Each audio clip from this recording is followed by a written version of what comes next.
Hello, I'm Patrick O'Donnell, guest host of Impact with Don Wenner, and today we have an amazing episode with Gary Brecka, co-founder of 10X Health, and he's been helping people achieve peak performance for over 20 years.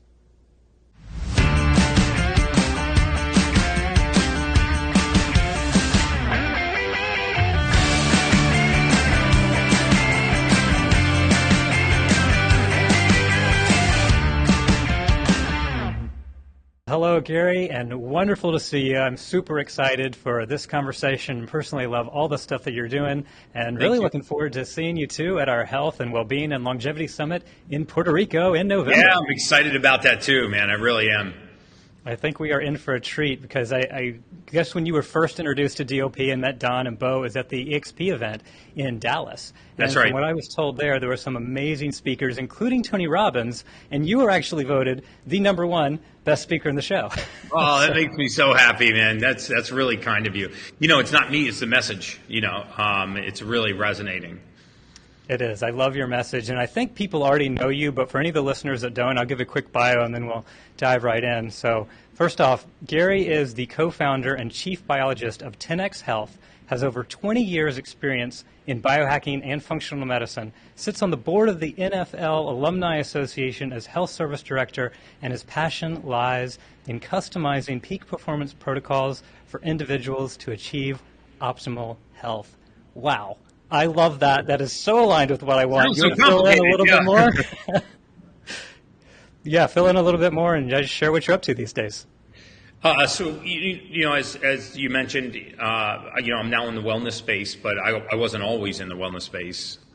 For the better part of 20 years, I was a mortality expert for the insurance industry. People seem to be so fascinated with that. And so if we got 5 years of medical records on you and 5 years of demographic data, myself and my team could tell the insurance company, how long you had to live to the month. And, it was a very unrewarding career because we were not allowed to have any contact with the patient, not allowed to have any contact with the treating physician. Even if we saw life-threatening drug interactions, we couldn't have any contact with those persons. We could only access the records and the data and the medical information. But what we realized were a number of things. I say this every time I speak, every time I'm on a podcast, every moment that I get. We realized, over this 20-year period that, number one, the presence of oxygen is the absence of disease, and I'm happy to elaborate on that. Nearly every diseased state, pathological state known to mankind, and not just disease states like Alzheimer's and diabetes and hypertension, but conditions where we accept an erosion of our baseline sense of normalcy, just things like brain fog, poor sleep, water retention, weight gain, poor mental clarity, lack of short-term recall, ADD, ADHD, OCD. These conditions all have a major component in the absence of oxygen. And the second thing we realized was that the majority of what human beings were suffering with were a lack of raw material. It wasn't a disease that was happening to us. It was a condition that was happening within us. Our physiology really determines our trajectory in our life. Your physiology will drag you back down into the state in which it most comfortably exists. Right? And there are people that have struggle with mood or emotional state. There are people that struggle with weight gain and water retention. There are people that struggle with getting a good night's sleep, getting adequate delta wave sleep. There's people that wake up every day and suffer from brain fog, and they just accept it as a consequence of aging. And none of that has to be accepted by human beings. We were really put here to thrive.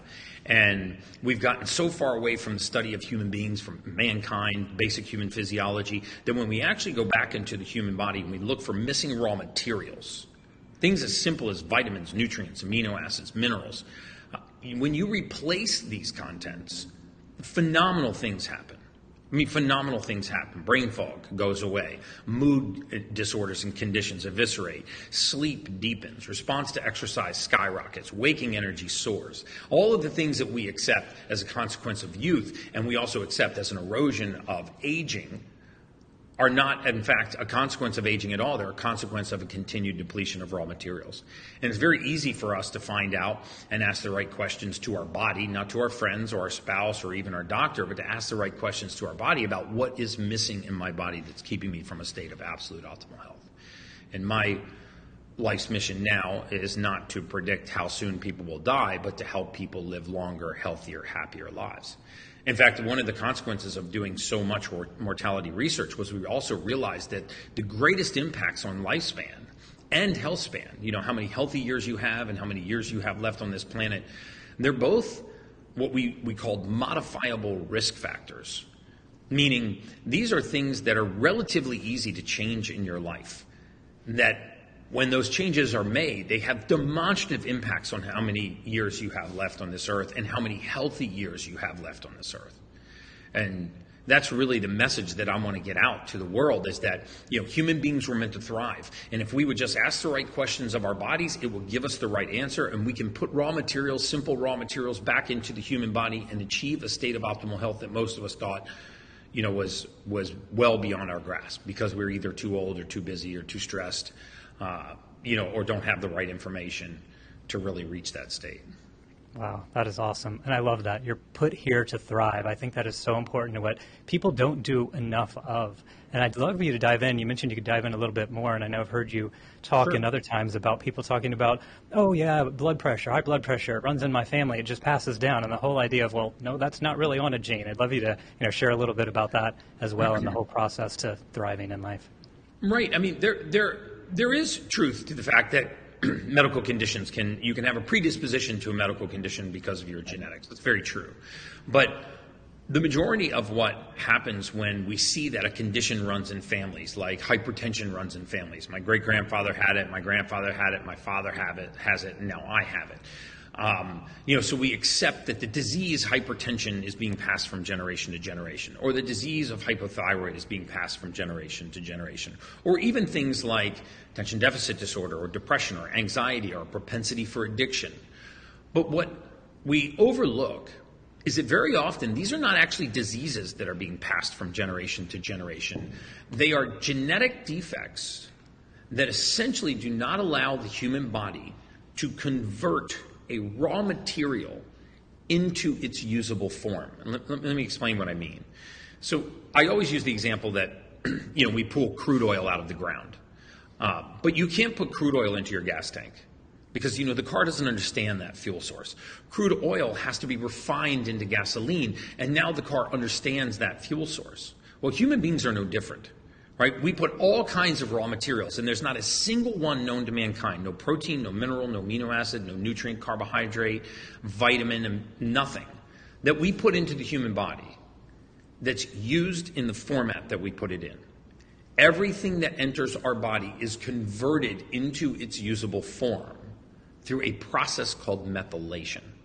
Refining crude oil is called refining, but converting raw materials in the human body is called methylation. And this is arguably the most important process that every human being listening to this recording goes through. So, for example, if you put folic acid into the human body, which, by the way, is an entirely man-made chemical, folic acid doesn't occur anywhere naturally on the surface of the earth. You cannot find folic acid in nature. But when we put folic acid into the human body, it gets converted into its usable form called methylfolate. And methylfolate floods the body as a methyl group. It goes all throughout the body, and it helps convert neurotransmitters, amino acids into neurotransmitters. Neurotransmitters become our mood, our emotional state. It helps us to move contents through our gut. It helps us degrade thought and keep our mind clear and focused so we don't have too many windows open at the same time. It helps to regulate hormones in the human body and stop water retention from things like excess estrogen. So something as simple as a vitamin that enters the body that gets converted into a usable form, then floods the rest of the body, it enters cells, and has a really important role in human function. And if you can't make this conversion, then you have a deficiency. And it is the deficiency that leads to a lot of these conditions. It's like if you went to a bakery chef and you said, listen, you can bake whatever you want, you just can't use butter. I mean, it doesn't sound like a big deal, right? It's only one ingredient. But if you think of the number of recipes that would affect, it would have a demonstrative effect on cookies, pastries, brownies, pies, everything that bakery chef could make. But it's only a single ingredient. When you do that in the human body, you have similar consequences. right? So if you have an issue converting tryptophan into serotonin, and now you're deficient in the neurotransmitter serotonin, that becomes a mood disorder. Depression, anxiety, an inability to reach elevated emotional states like passion or elation or joy or arousal. And then what we do is we start searching in our outside environment for why do I just feel so mood numb? Right, I'm on the vacation of a lifetime, I'm with the person I love most in this world, or I'm with my kids or with my family, I'm at my favorite resort, and I just can't sort of get out of this funk. And we start looking around in our outside environment instead of looking at our inside environment to say, hey, does my body have the raw material that it needs to achieve an elevated emotional state? And does my body have the raw material that it needs to properly move contents through my gut so that I don't appear like I have a food allergy?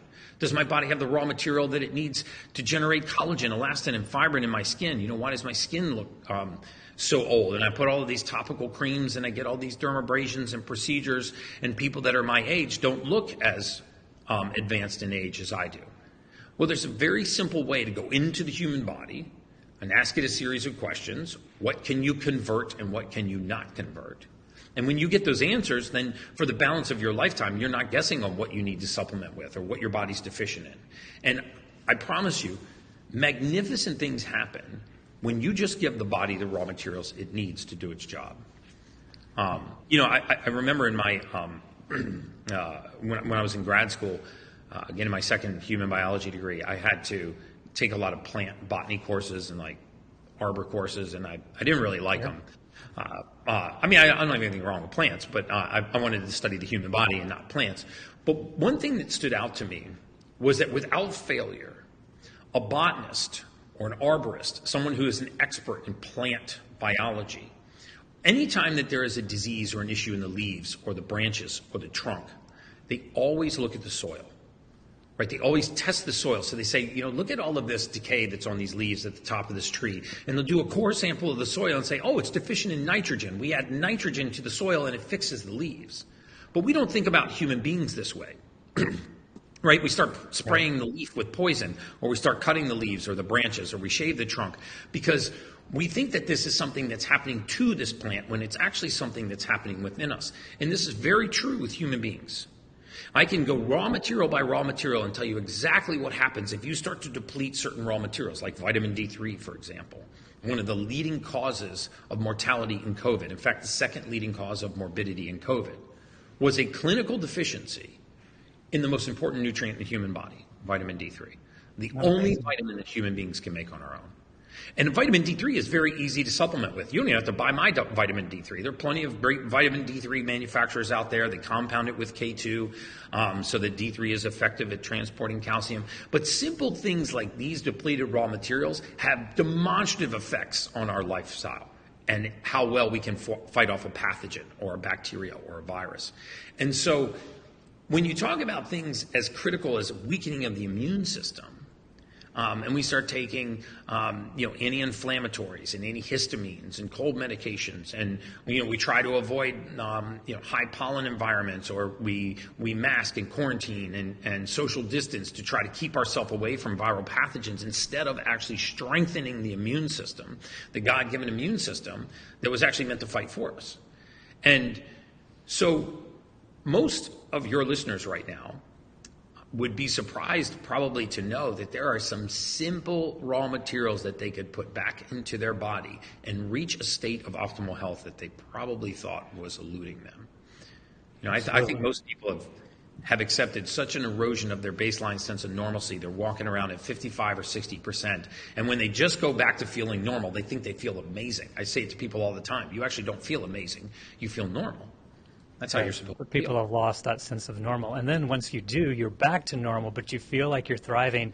And it really lets you impact so much more in all aspects of life. I think when you were talking before, it reminded me of really at DLP, we talk about the 4 crises we look to impact, where one is the affordable housing by providing affordable workforce housing to folks, the jobs crisis by helping entrepreneurs and businesses scale their businesses to be able to get more jobs.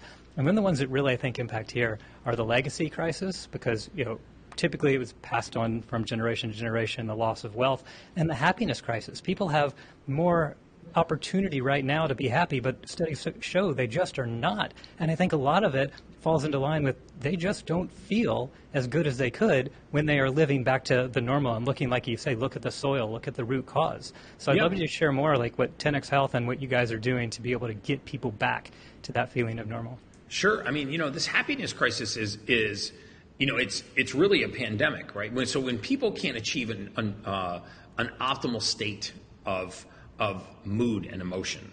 So for example, if I just affected the conversion of one amino acid, tryptophan, into one neurotransmitter, serotonin, now what happens is the peaks of mood start to escape me. Passion, elation, joy, arousal, libido. And when you're walking around long enough, unable to achieve these emotional states, you start looking to your outside environment for what is the negative impact on me that's causing me to feel like this, and you attach to that. So you actually search for the negative input that's causing you to have the negative feeling. And so once you find that negative input, you focus on it, you attach to it, and now you become either a part of a cause that has a very negative connotation, or you develop a very negative mood towards other people or other cultures or even other opinions. And it's because it gives you comfort to know that there's a reason that you can't reach this emotional state. And it's not your fault. It's the fault of somebody insulting you or somebody offending you or somebody doing something that bothers you. And this is why you're in this suppressed emotional state. When the truth is, it could be as simple as a lack of raw materials, simple as raw materials, I'm going to go into detail on that are not allowing you to have the material that you need to construct elevated emotional states. In this country, we define depression as an inadequate supply of serotonin. So if you are low on serotonin, according to the medical definition, you are by definition depressed. So you would think that the cure would be to raise serotonin, right? So if I'm by definition depressed because I have low serotonin, then the fix should be to raise serotonin. But that's not what we do. You would think. Yeah, we take people that are depressed and we actually put them on SSRIs, selective serotonin reuptake inhibitors. Right? So what this does is it rations what little serotonin you have. So by definition, it never raises serotonin. So by definition, it never ends depression. And so if we understood that serotonin was made in the gut, the neurotransmitter serotonin is made in the gut. It's made by converting an amino acid called tryptophan into serotonin. And that conversion is governed by some very specific genes in your body. If these genes are broken, meaning you inherited a gene mutation from a parent, which is very common, one of the most common gene mutations in the world is called the MTHFR gene mutation. I will not tell you what the nickname is for that gene. not on a decent, God-fearing podcast. You know, right? But this gene mutation, amongst others, which is one of the most common in the world, affects the conversion and therefore the production of serotonin in the gut. 90% of the serotonin in our body is in our gut. If you don't have it here, you can't have it here. So the fix is to fix the gut, is to actually look into the gut and turn the serotonin factory back on. And you can do that in many cases with simple methylated vitamins, B complexes, hydroxy and methylcobalamin forms of B12, 5-methylfolate, L-methionine, basic amino acids and vitamins that the body needs to do these conversions. You see, a human being doesn't have the luxury when it's getting ready to press forward with a transaction in the body. It doesn't have the luxury of pausing. So, for example, if I was developing my own multivitamin, and the day before I went to encapsulate my vitamin, I found out that 4 ingredients were missing. I would just pause manufacturing, wait till I got those 4 ingredients, and turn manufacturing back on. The body does not have that luxury. It's getting ready to proceed with a mood, with an emotional state, with digestion, with the production of red blood cells, with hormones, with thyroid regulation. It's getting ready to proceed with this transaction, and it's missing raw materials. It still proceeds, right? It just proceeds in an aberrant form. And, I get on a lot of these podcasts and I talk to a lot of, nutritional experts and you can get everything that you need from your diet. If you're eating the right, leafy greens and fruits and grass-fed meats. And that's partially true. But our food supply is so depleted in nutrients The last time we did a soil lineage study in the United States was 1941. So if you pick up a bag of spinach in the supermarket, what's updated are the macros, the carbohydrates, the fats, the proteins, the amount of sugar.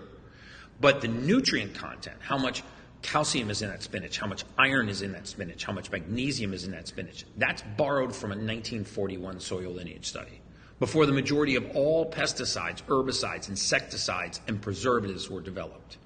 Right? And so now we preserve fruits and vegetables, for example. By the way, when preservatives were first discovered, they were actually called anti-digestives, because the process that keeps an apple, if you slice it, from turning brown, benzoquinone, that process is called oxidation. Right? So if you prevent oxidation, the process of digestion is oxidation. So if you prevent oxidation, you prevent digestion. And then some smart marketer said, hey, we shouldn't call this anti-digestives. Nobody's going to eat an anti-digestive apple or eat anti-digestive lettuce. So let's call it a preservative. Sounds a lot better. You know, we spray our entire grain supply with a chemical made in a laboratory called folic acid. And instead of saying that our grains and rice and pastas and all white flour is sprayed with folic acid, we say it's fortified or enriched. Right? So if you spin around a box of cereal, it'll say fortified whole grains, enriched bleached white flour. This is just a code word for sprayed with folic acid. Well, 44% of the population can't process folic acid. So it causes all kinds of conditions when you put chemical raw materials instead of actual raw materials into the human body and expect to have the same result. Exactly. It causes those issues, and not to mention all the Roundup and glyphosate and all the other stuff that goes into that as well. Yeah, I totally agree with that. So supplementation is important. The point is that it's targeted supplementation, not just supplementing for the sake of supplementing, but supplementing for a deficiency in the human body.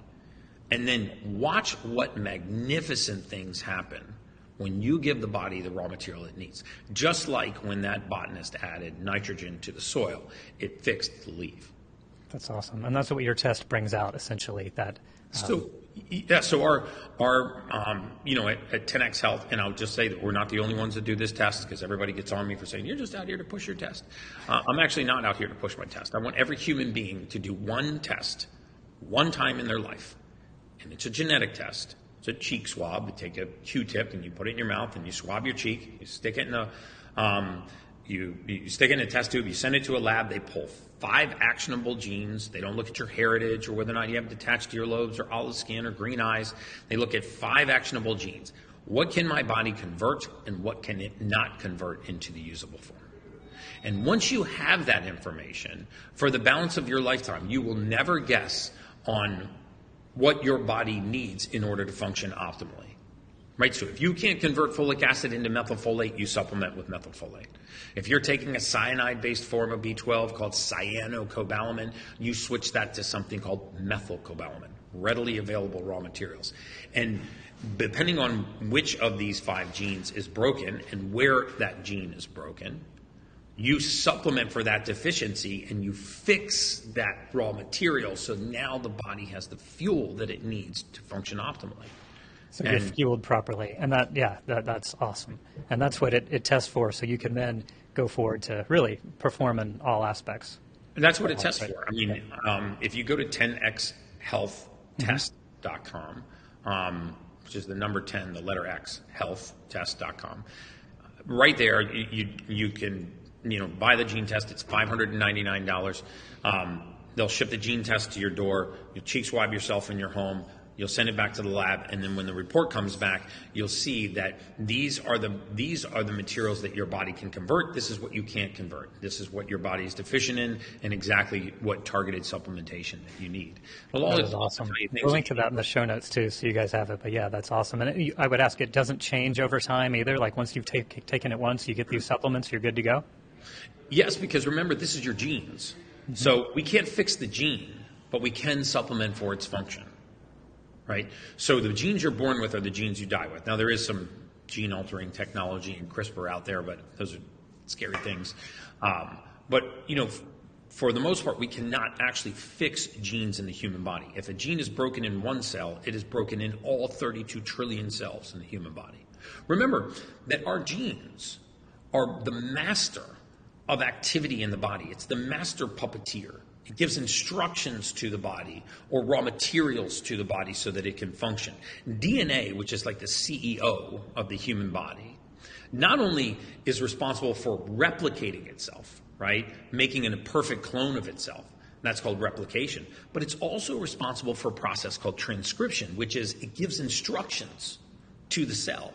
There's 32 trillion of these cells that are taking orders from your DNA every single day on how do I eliminate waste, how do I repair, how do I detoxify, how do I regenerate.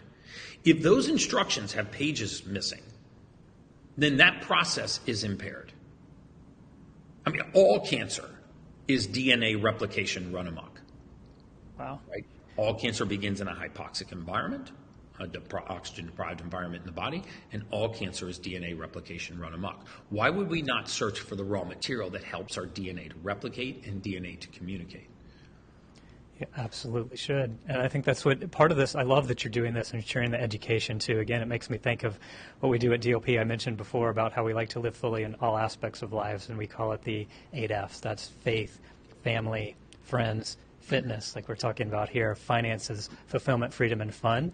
And so we started a program called the Fit Life Challenge, where we've rolled out to, I actually started my CrossFit gym years ago, but brought it to DLP. Yeah. We've rolled it out here, taken it to other organizations. And it's that whole idea where it's not just focused on one aspect of life. You want to improve your sleep, your mindset, your nutrition, your exercise, and just start educating people about where to go to get back to that level where they can really have vitality and live fully. And so I'd love for you to share too. I mean, I've heard some amazing stories about what you've simply done with breath work and the reduction of stress, and especially as it relates to that, because a lot of our listeners are those high performers at these high growth organizations, and how important it really is to just take that time for yourself and so you can perform better in the midst of what may be a crazy work day.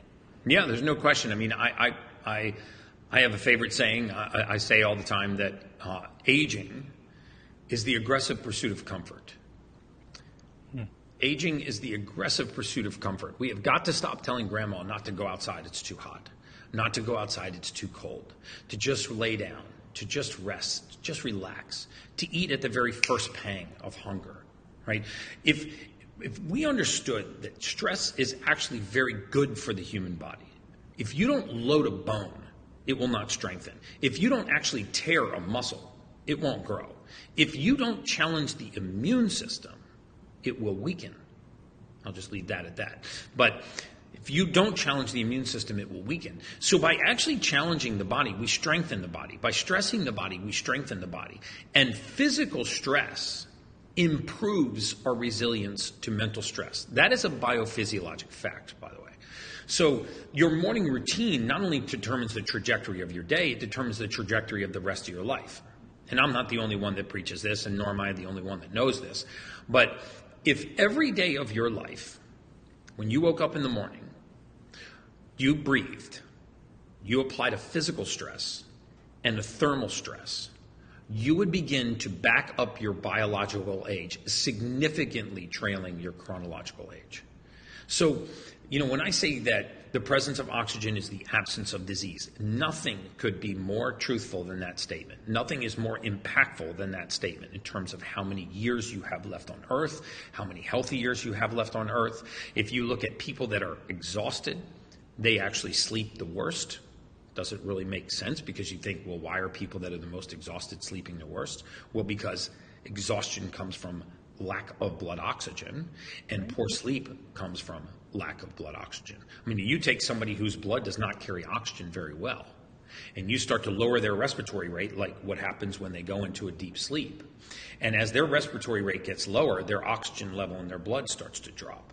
When the brain sees oxygen getting to critical levels, it will pulse cortisol and wake you up. So people that are exhausted because they're not carrying oxygen well look like a bouncing rubber ball going down the hallway. They actually sleep and wake up more exhausted than when they went to bed. Wow, and then I the love worst your analogies.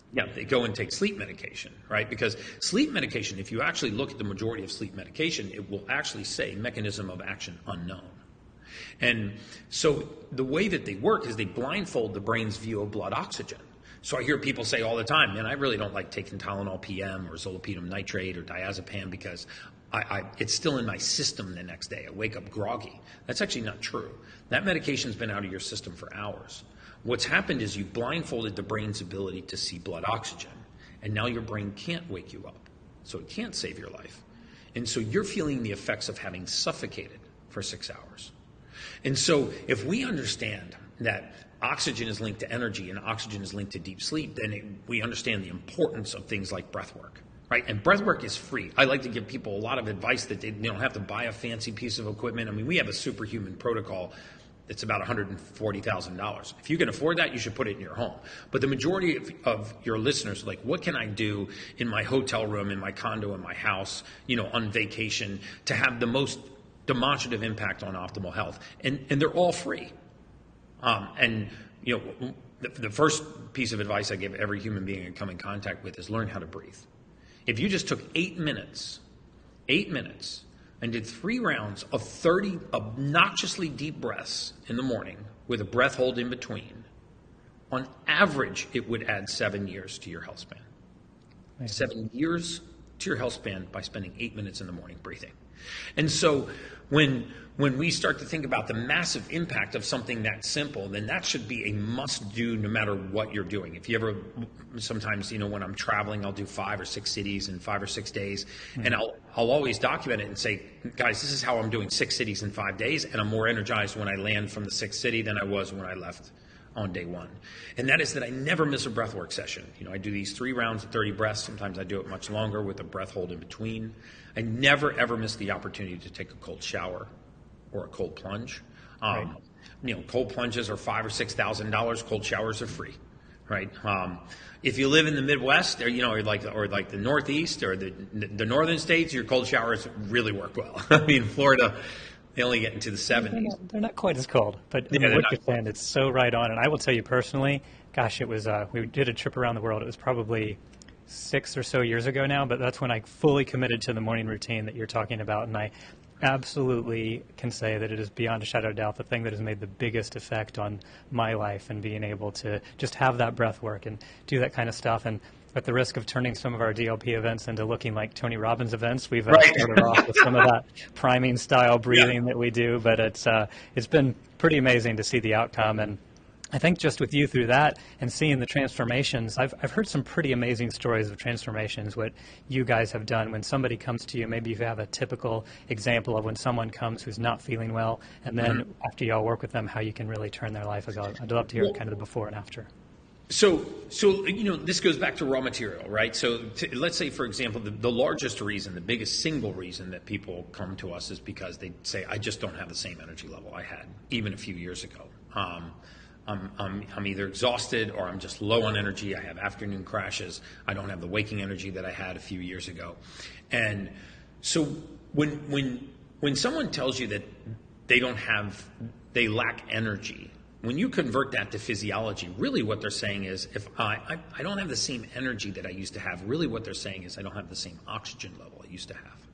Because if we understand that oxygen equals energy, which it does, now if that's the leaf of the tree, I'll trace it right back into the root for you and show you exactly what I mean. So when someone says I lack energy, they really mean I lack oxygen. So when you look into their blood or into their genetics, you'll find that in almost every case, they're low on what's called red blood cells and low on something called hemoglobin. Right? A red blood cell is like a tennis ball, and it has a fluid inside of it called hemoglobin, and it's inside that fluid that oxygen is bound.